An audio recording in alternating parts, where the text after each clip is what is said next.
ತಮಿಳುನಾಡಿನಲ್ಲಿ ಸಂಚಲನ. ಸಿಎಂ ಅಭ್ಯರ್ಥಿಯಾಗಿ ಹೊಸ ಹೆಸರು. ತಂಬಿಗಳ ರಾಜಕೀಯ ಬಿಸಿ ನಡುವೆ ಸಿಎಂ ರೇಸ್ನಲ್ಲಿ ಮತ್ತೊಂದು ಹೆಸರು ಕೇಳಿ ಬರ್ತಾ ಇದೆ.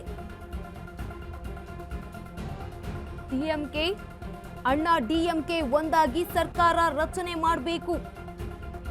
VCK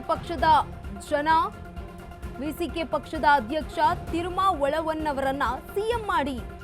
VCK party general secretary ಆಗಿರುವಂತಹ ಚಿಂತನ್ನೈ ಸೆಲ್ವನ್ ಅವರು ಈ ಟ್ವೀಟ್ ಮಾಡಿದ್ದಾರೆ. ಈಗ ಸಂಚಲನ ಮೂಡ್ತಾ ಇದೆ. ಅಭಿಮಾನಿಗಳ ಬಲದಿಂದ ಕೂಡಿದ ಪಾಪ್ಯುಲರಿಸಂ ರಾಜ್ಯದ ಭವಿಷ್ಯಕ್ಕಾಗಿ ಕಂಟಕ. ಅನುಭವ ಇರುವ ಭ್ರಷ್ಟಾಚಾರದ ಕಳಂಕ ಇಲ್ಲದ ತಿರುಮಾವಳವನ್ಗೆ ಪಟ್ಟವನ್ನ ಕಟ್ಟಿ. ಇದು ನನ್ನ ವೈಯಕ್ತಿಕ ಅಭಿಪ್ರಾಯ ಅಲ್ಲ, ಜನರ ಅಭಿಪ್ರಾಯ ಅಂತ ಟ್ವೀಟ್ ಮಾಡಿದ್ದಾರೆ ಚಿಂತನ್ನೈ ಸೆಲ್ವನ್ ಅವರು.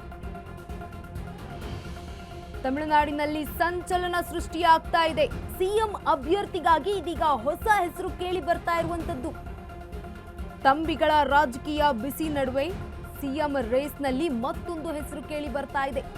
ವಿಜಯ್ ಅವರ ಹೆಸರಿತ್ತು, ಇದೀಗ ತಿರುಮಾವಳವನ್ ಅವರ ಹೆಸರು ಕೂಡ ಕೇಳಿ ಬರ್ತಾ ಇದೆ. ಡಿಎಂಕೆ ಅಣ್ಣಾ ಡಿಎಂಕೆ ಒಂದಾಗಿ ಸರ್ಕಾರ ರಚನೆ ಮಾಡಬೇಕು. ವಿಸಿಕೆ ಪಕ್ಷದ ಅಧ್ಯಕ್ಷರನ್ನ ಸಿಎಂ ಮಾಡಿ. ವಿಸಿಕೆ ಪಾರ್ಟಿ ಜನರಲ್ ಸೆಕ್ರೆಟರಿ ಆಗಿರುವಂತಹ ಚಿಂತನ್ನೈ ಸೆಲ್ವನ್ ಅವರು ಟ್ವೀಟ್ ಮಾಡಿದ್ದಾರೆ. ಈಗ ತಮಿಳುನಾಡು ರಾಜಕೀಯದಲ್ಲಿ ಈ ಟ್ವೀಟ್ ಸಂಚಲನ ಸೃಷ್ಟಿ ಮಾಡ್ತಾ ಇರುವಂಥದ್ದು.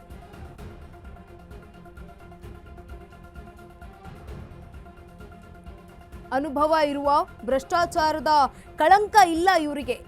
ಈ ಹಿನ್ನೆಲೆಯಲ್ಲಿ ಒಂದು ಸಿಎಂ ಸ್ಥಾನ ಕೊಡಿ. ಯಾವುದೇ ರೀತಿಯಾದಂತಹ ಭ್ರಷ್ಟಾಚಾರ ಕೂಡ ಇಲ್ಲ, ರಾಜಕೀಯ ಅನುಭವ ಇದೆ. ವಿಜಯ್ ಅವರಿಗೆ ರಾಜಕೀಯ ಅನುಭವ ಇಲ್ಲ ಅಂತ ಟ್ವೀಟ್ ಮಾಡಿದ್ದಾರೆ. ಅನುಭವದ ಕೊರತೆ, ಇದು ನನ್ನ ಅಭಿಪ್ರಾಯ, ವೈಯಕ್ತಿಕ ಅಭಿಪ್ರಾಯ ಅಲ್ಲ, ಜನರ ಅಭಿಪ್ರಾಯ ಅಂತ ಹೇಳಿದ್ದಾರೆ ಚಿಂತನ್ನೈ ಸೆಲ್ವನ್ ಅವರು. ತಮಿಳುನಾಡಿನಲ್ಲಿ ಸಂಚಲನ ಸೃಷ್ಟಿಯಾಗ್ತಾ ಇದೆ. ಸಿಎಂ ಅಭ್ಯರ್ಥಿಯಾಗಿ ಈಗ ಹೊಸ ಹೆಸರು ಕೂಡ ಕೇಳಿ ಬರ್ತಾ ಇರುವಂತದ್ದು. ತಂಬಿಗಳ ರಾಜಕೀಯ ಬಿಸಿ ನಡುವೆ ಈಗ ಸಿಎಂ ರೇಸ್ನಲ್ಲಿ ಮತ್ತೊಂದು ಹೊಸ ಹೆಸರು ಕೇಳಿ ಬರ್ತಾ ಇದೆ. ಡಿಎಂಕೆ ಅಣ್ಣಾ ಡಿಎಂಕೆ ಒಂದಾಗಿ ಸರ್ಕಾರ ರಚನೆ ಮಾಡಬೇಕು. ವಿಸಿಕೆ ಪಕ್ಷದ ಅಧ್ಯಕ್ಷರಾಗಿರುವಂತಹ ತಿರುಮಾವಳವನ್ ಅವರನ್ನ ಸಿಎಂ ಮಾಡಿ. ಅಭಿಮಾನಿಗಳ ಬಲದಿಂದ ಕೂಡಿದ ಪಾಪ್ಯುಲರಿಸಂನಿಂದ ರಾಜ್ಯದ ಭವಿಷ್ಯಕ್ಕೆ ಕಂಟಕ ಆಗುತ್ತೆ.